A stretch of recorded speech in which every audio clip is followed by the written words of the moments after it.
Assalamualaikum warahmatullahi wabarakatuh. Perkenalkan, nama saya Zara Firdausa Sunaria dengan NPM 235076060, jurusan Ilmu Politik Universitas Siliwangi. Akan mempresentasikan terkait tentang pemikiran politik Indonesia, terlebih terhadap pemikiran yang dicetuskan oleh Soekarno, yaitu pemikiran politik Marhaenisme Soekarno. Marhaenisme merupakan suatu paham ideologi yang dicetuskan oleh Soekarno pada awal abad 20-an. Paham ini terbentuk karena pada masa itu, kebanyakan rakyat ketika itu hidup sebagai masyarakat subaltern atau dikenal sebagai masyarakat melarat. Masyarakat melarat menurut Gramsci adalah kelompok yang kalah dan terpinggirkan dalam kekuasaan atau sebagai kelompok inferior. Ajaran Marhaenisme dicetuskan pada tahun 1927. Marhaen berasal dari nama seorang petani miskin yang mempunyai lahan dan alat pertanian sendiri di daerah Bandung Selatan, Jawa Barat. Meskipun sebenarnya nama asli petani itu adalah Kang Ayen, dan Marhaen merupakan dramatisasi dari nama tersebut.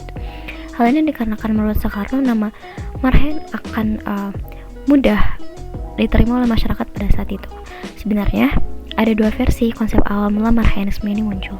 Versi pertama menyatakan bahwa Marhaenisme terinspirasi dari seorang petani yang memiliki lahan dan alat produksi pertanian sendiri, namun kebutuhannya masih tetap tidak tercukupi.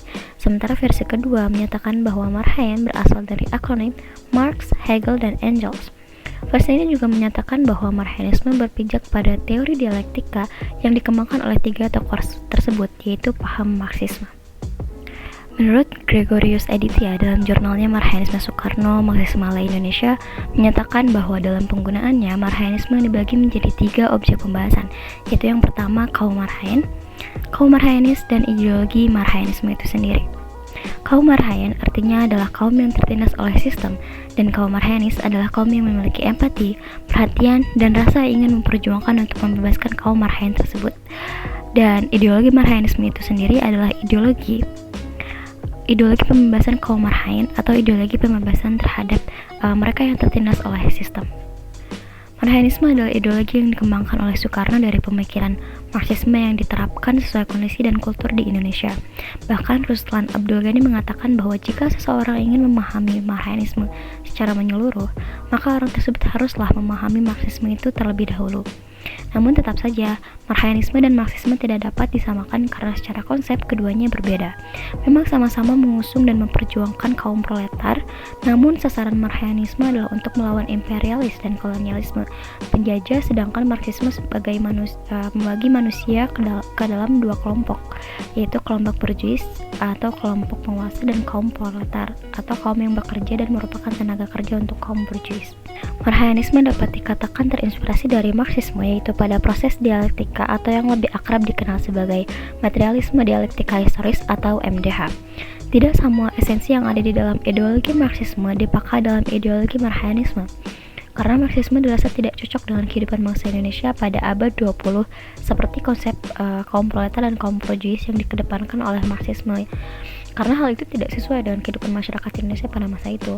Masyarakat Indonesia pada masa itu kondisinya semuanya sama, yaitu sama-sama tertindas dan mengalami penindasan yang dilakukan oleh kolonialisme Belanda, sehingga Soekarno melalui Marhaenisme hanya membagi dua kaum, yaitu kaum Marhaen dan kaum Marhaenis. Marhaen adalah kaum yang tertindas oleh sistem, dan Marhaenis adalah kaum yang memperjuangkan dan membebaskannya. Perjuangannya juga berbeda antara Marhaenisme dan Marxisme. Jika Marxisme melawan kapitalisme, maka Marhaenisme melawan kolonialisme dan feodalisme sebagai perpanjangan tangannya. Jadi, kedua paham ini tidak dapat disamakan, namun memiliki keterkaitan satu sama lain. Dalam sasaran tujuannya, kedua paham ini berbeda, dan yang menjadi sama adalah kaum yang disorot dalam paham ini adalah memperjuangkan kaum proletar atau kaum yang tertindas oleh kaum lainnya yang berkuasa. Sekian dari saya. Wassalamualaikum warahmatullahi wabarakatuh.